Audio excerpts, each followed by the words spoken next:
We don't need that. Woo, that is pungent. My name is Mike. I'm the host of the Life by Mike G YouTube channel, where I teach people how to cook at home and how to garden. Today I'm gonna be whipping up some super fluffy pitas and some garden-inspired dips, all in the Ooni Koda 2 Pro. So I pulled a bunch of beets from the garden. I'm gonna roast those up. I'm gonna turn them into a really delicious dip.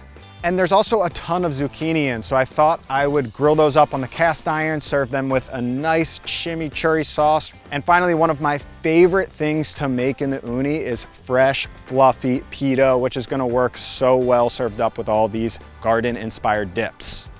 I've been cooking with this Ooni Koda 2 Pro for a while now, and one thing I love about it is it's very versatile. You've got this big cooking surface right here, so I can get 2 dishes in there. I could get a big New York style pizza. And because this is a gas oven, it makes my life very easy. The temperature control is extremely precise, and it has a wide range of temperature. So I could set it super low, I could roast something for a while, or I could really tune it in at a high temperature to get a nice fluffy pita or Neapolitan style pizza. It's just extremely easy to use. I've got kids, I've got a lot going on in the garden. So to have this temperature control, be able to just throw this on, tune in at a specific temperature, makes cooking outside just so much more fun. So I've got everything picked from the garden, and it's time to start on these dips.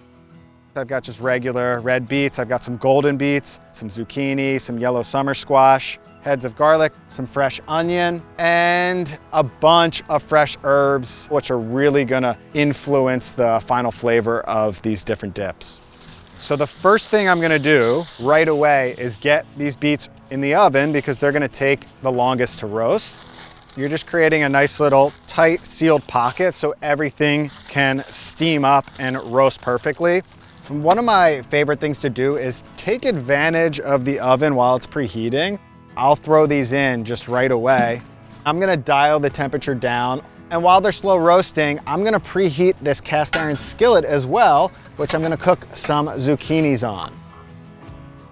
This thing is super powerful. When I look at it, I'm not just thinking pizza, I'm thinking of all of the possible options of cooking outdoors from cooking on that flame.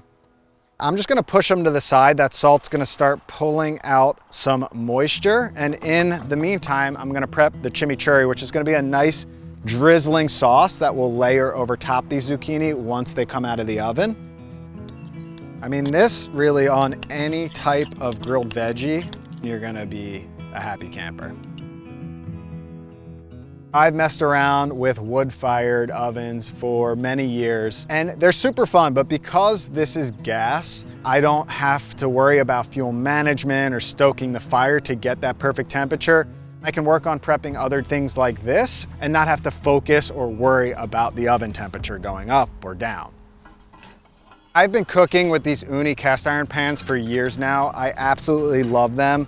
They have these nice little handles that come on and off because this is super hot. I'll drizzle a little bit of oil right on that pan, which should smoke up nice since it's preheated. And then I'll layer that checkered side down on those grill marks.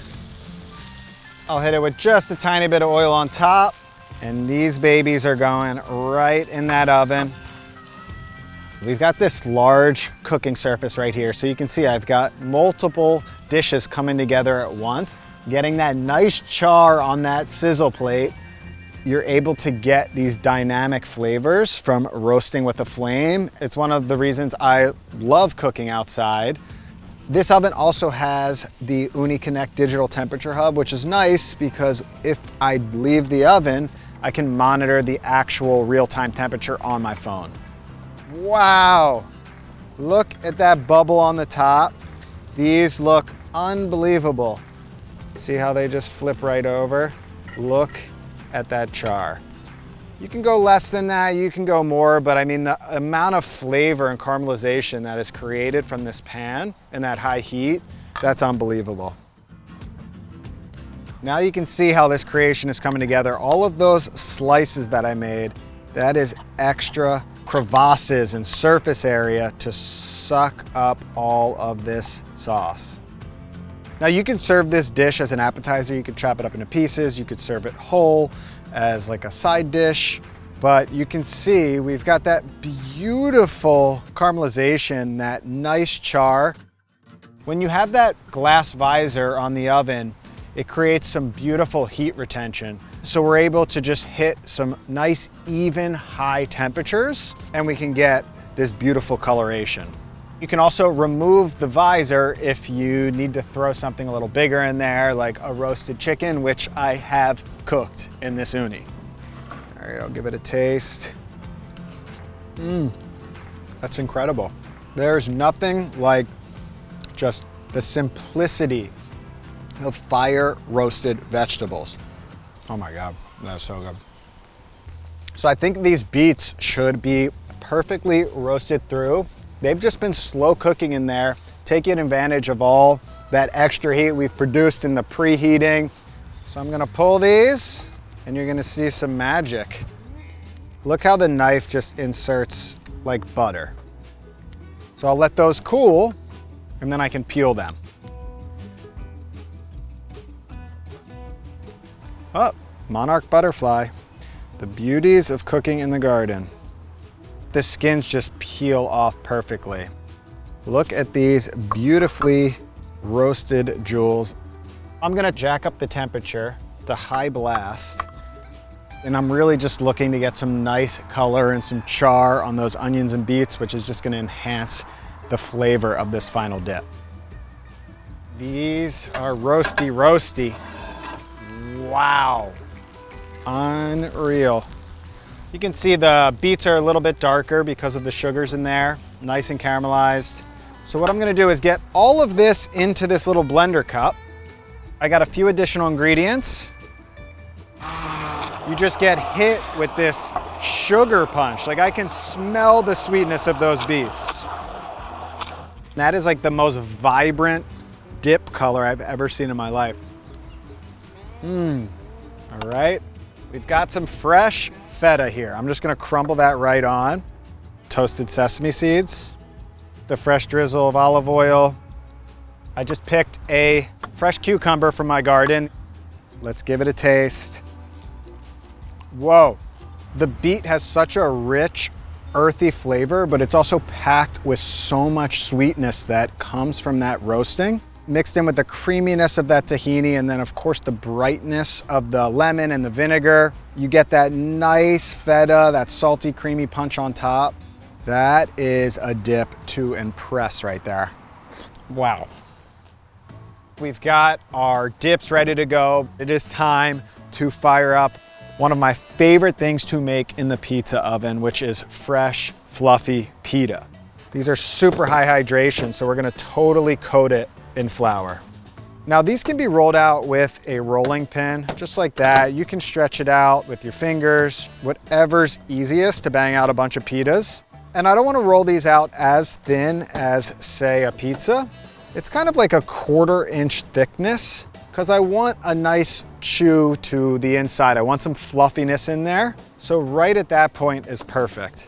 And what's great is that size pita right here fits perfectly on one of these pizza turning peels. So I have the pizza oven cranking right now. Right here we have the ambient temperature. That is the overall temperature inside the oven, but I like using a temperature gun to measure the actual stone. And you can see we're right in between 750 and 800 degrees Fahrenheit, which is absolutely ripping. We're gonna get a nice quick oven spring on that pita. And you can see one thing that's amazing about this oven is it has this tapered flame technology. So basically you have a bigger flame in the front where you would be losing more of that heat, and then it tapers off towards the back where there's generally more heat, which gives you a very extremely even cooking surface, which makes cooking dough in general so much easier because I can throw this in there. I don't have to worry about hot or cold spots. I don't have to constantly turn this. It's just gonna get a nice even cooking throughout. And this is gonna happen very fast. It's one of the most mesmerizing things. Oh yeah, that's a perfect pita. That was maybe 20 seconds. I'll let it just get a little bit brown on the edges.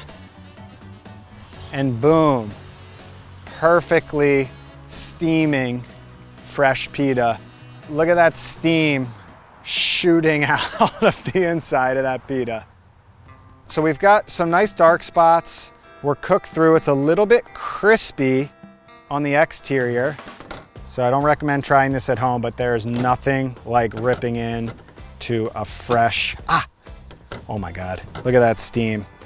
Nice and soft on the inside, an absolute cloud.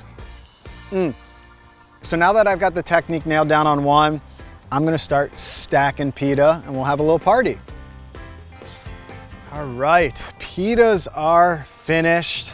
We've got our dips, the roasted beet. We've got the grilled up zucchini with the chimichurri. I made this roasted tomato dip in the oven the other day, and all I need is some friends to share it with. Fluffy goodness. Wow. The pita is like so nice and chewy too. Yeah, these came out great. Yeah. It just tastes so fresh. Yeah. Oh my goodness. Crazy colors. It's Amazing. magnificent.